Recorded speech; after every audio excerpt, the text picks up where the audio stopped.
Isasabit ko itong family picture namin. Konting kwentuhan lang tayo. Pinaka-latest na picture namin ito. Last December 27, 2025. Bali 19 kami dyan. Ang dami na, di ba?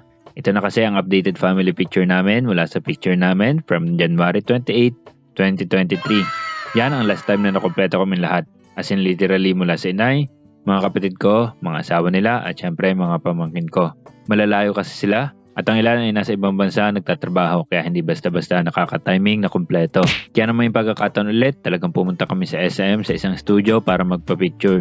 So bale, ang pinagkaiba mula sa January 28, 2023 na picture, na dito na syempre si Jay at nadagdagan ako ng isang pamangkin. Syempre, pogi-pogi pa rin ako dyan.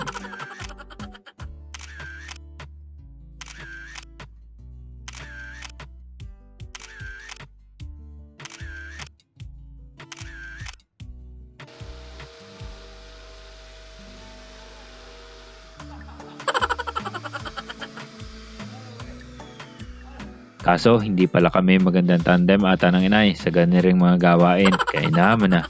Ay ito na nga, dini sa una namin naisipan na pwesto ay masama pala. Kaya ililipat din sa may taas ng TV, katabi nung nakarang picture namin. Basta, aking papantay sa abot na makakaya. Itong mga ganitong picture kasi ay kumbaga precious. Kasi, handa lang mangyari At ang mga printed na naka-frame na ganito, hindi na rin madalas makikita sa panahon ngayon dahil mabilis na mag-picture sa kanya-kanyang cellphone. At marami rin ang gusto ay mag-post sa social media kaysa sa pader. Guilty tayong lahat dyan. Kaya ito, talagang focus ako na mailagay ito na maayos at somehow symmetrical to a certain extent. Nagbibiroan kasi kami na baka siyam-siyam na naman bago maisabi ito. Yung luma kasi parang 2 years na nasa sahig lamang. Aray ko, di ito na, itabi mo at ako na. Minarkahan din ng inay sa likod ang mga frames ng date para hindi makalimutan kung kailan na nga ba itong mga pictures na ito. Talagang kinarir ko ang paglalagay ng mga butas. Dapat pantay, dapat matibay, at ang tricky part, makakaiba ng size ng frames. Tapos yung mismong pagsabit, hindi rin pantay, kaya kailangan na masusing pagsusukat. Naisabit ko naman na maayos, may kulang lang na isa pang maliit na picture kasama ng bago, pang balanse sa gilid. Wala palang frame. Ayan na, maayos na ang naunang agenda. Di ako ay kinarir ko na pagbubutas ng pader at pagsabit. Isinabit ko na mga kailangan isabit para isa ng pawis at isang setup ng mga tools.